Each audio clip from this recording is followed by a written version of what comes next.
इस क्वेश्चन में आपसे पूछा गया है कि किस ऑप्शन में सारे मॉलिक्यूल्स जो भी दिए हैं उनका नेट डायपोल मोमेंट क्या होगा, जीरो होगा, यानी मॉलिक्यूल नॉन पोलर किस में सारा होगा। तो ध्यान देंगे, जो पहला ऑप्शन है इसमें अमोनिया है, बेरियम डाइफ्लोराइड है, वाटर है, 1,4 डाइक्लोरोबेंजीन है। तो ध्यान देंगे पहले ऑप्शन अगर हम चेक करते हैं तो अब ध्यान देना, यहाँ पे आपके सामने सारे फेयर का मॉलिक्यूल का डायपोल मोमेंट यहाँ ड्रॉ किया हुआ है। तो अमोनिया देखना, अमोनिया का नेट डायपोल जीरो नहीं होता है, ठीक है, यानी जो पहला ऑप्शन का जो फर्स्ट मॉलिक्यूल है उसका नेट डायपोल जीरो नहीं होगा। सेकेंड ध्यान देना, पहले ऑप्शन में जो बेरियम डाइफ्लोराइड लिखा हुआ है तो इसका अगर फिगर देखोगे तो लीनियर शेप का होता है, और इस फिगर में आपका नेट डायपोल क्या होता है, आपस में क्या आ रहा है, कैंसिल करा दिख रहा है आपको, ठीक है, तो ये तो सही रहेगा।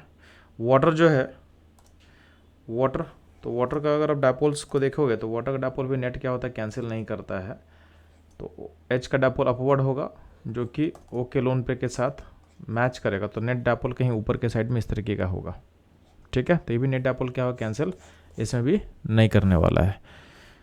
नहीं ध्यान देंगे, इसी में आपके पास है 1,4 डाइक्लोरोबेंजीन। तो 1,4 डाइक्लोरोबेंजीन जो है उसके फिगर में देखोगे तो इस क्लोरीन का डायपोल अपवर्ड होगा, इसका डाउनवर्ड होगा, तो नेट डायपोल क्या होगा, कैंसिल कर जाएगा, यानी इसका नेट डायपोल कैंसिल करेगा। तो यानी पहले वाले ऑप्शन में जो 4 मॉलिक्यूल दिया हुआ उसमें अमोनिया और वाटर का डायपोल कैंसिल नहीं करे, इसलिए ऑप्शन जो ए होगा अपना करेक्ट ऑप्शन नहीं होगा। ध्यान देंगे बी ऑप्शन में है बोरोन ट्राइफ्लोराइड। तो आपको पता है कि बोरोन ट्राइफ्लोराइड का फिगर कैसा होता है, इसमें ये होता है ट्रायगोनल प्लेनर, इसमें बोरोन का हाइब्रिडेशन क्या होता है, sp2। तो इसमें जो डायपोल मूवमेंट होगा एफ का क्या होगा, इस तरीके का होगा। तो तीनों वेक्टर क्या है, तीनों डायपोल वेक्टर क्या है, इक्वल है और इक्वली इंक्लाइन है, तो क्या होगा, नेट क्या होगा, कैंसिल कर लेगा, इन इसमें एक कैंसिल कर लेगा।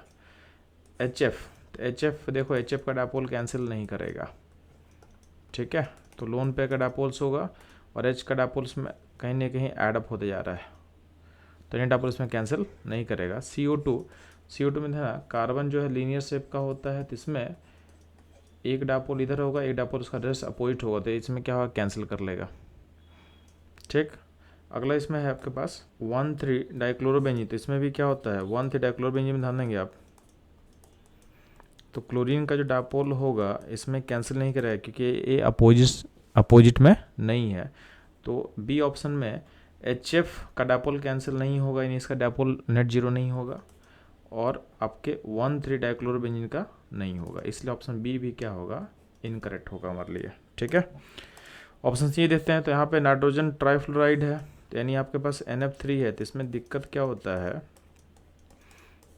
कि N के पास लोन पेयर होता है, शेप क्या होगा, पिरामिडल होगा। पिरामिडल शेप में होता क्या है कि लोन पेयर का डायपोल अपवर्ड होगा, एफ का डायपोल इधर होगा, तो इस ये डायपोल इक्वली इंक्लाइन भी नहीं है प्लस इक्वल भी नहीं है, तो नॉन इक्वल डायपोल का भी कैंसिल करेगा नहीं, तो इस केस में ये डायपोल मोमेंट से जीरो नहीं होगा, ठीक है। बेरियम डाइफ्लोराइड तो हम लोग बता चुके हैं कि BF2 में B और F लीनियर शेप का होता है, तो इसका नेट डायपोल क्या होगा, आपस में कैंसिल कर लेगा, तो ये कैंसिल कर सकता है। वाटर का नेट डायपोल कैंसिल नहीं करता, हम लोग बता चुके हैं कि शेप होता है बेंड शेप का, बेंड शेप क्या होगा, और प्लस लोन पर भी है, तो उस केस में डायपोल कैंसिल नहीं करता है, हम लोग बात कर चुके हैं ऑलरेडी। 1,3 डाइक्लोरोबेंजीन पे हम लोग ऑलरेडी बता चुके हैं डायपोल कैंसिल नहीं करेगा, तो यहाँ पे NF3 वाटर एंड 1,3 डाइक्लोरोबेंजीन का जो है डायपोल कैंसिल नहीं करेगा, इसलिए ऑप्शन सी में जो मॉलिक्यूल्स है उसमें बस एक ही मॉलिक्यूल है BF2 जिसका डायपोल क्या हो रहा है, कैंसिल हो रहा है, बाकी डायपोल कैंसिल नहीं हो रहा है, यानी इनका नेट डायपोल जीरो नहीं होगा एक्सेप्ट BF2, यानी ऑप्शन जो सी है वो भी क्या होगा, इनकरेक्ट होगा। ऑप्शन डी का हम बात करते हैं, उसमें बोरोन ट्राइफ्लोराइड दिया हो पहला, जो कि हम ऑलरेडी बता चुके हैं इसका नेट डायपोल क्या होगा, जीरो होता है, ठीक है। नेक्स्ट बी बेरिलियम डाइफ्लोराइड, ये ऑलरेडी हम लोग बात कर चुके हैं, इसमें नेट डायपोल क्या होता है, जीरो होता है। कार्बन डाइऑक्साइड ऑलरेडी हम लोग बता चुके हैं, इसका नेट डायपोल क्या होगा, जीरो होगा। एंड 1,4 डाइक्लोरोबेंजीन, इसका भी क्या नेट डायपोल क्या होता है, जीरो होता है, ऑलरेडी हम लोग यहाँ पे देख चुके हैं, यानी ऑप्शन डी में जितने भी मॉलिक्यूल्स हैं उसका नेट डायपोल क्या है अपने पास, नेट डायपोल क्या होगा, चलो इसका जीरो होगा।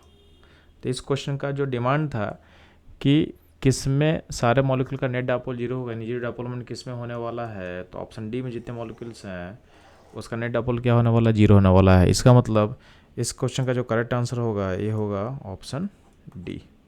तो ये था इस क्वेश्चन का एनालिसिस। मूव करता हूँ हम लोग नेक्स्ट क्वेश्चन पे।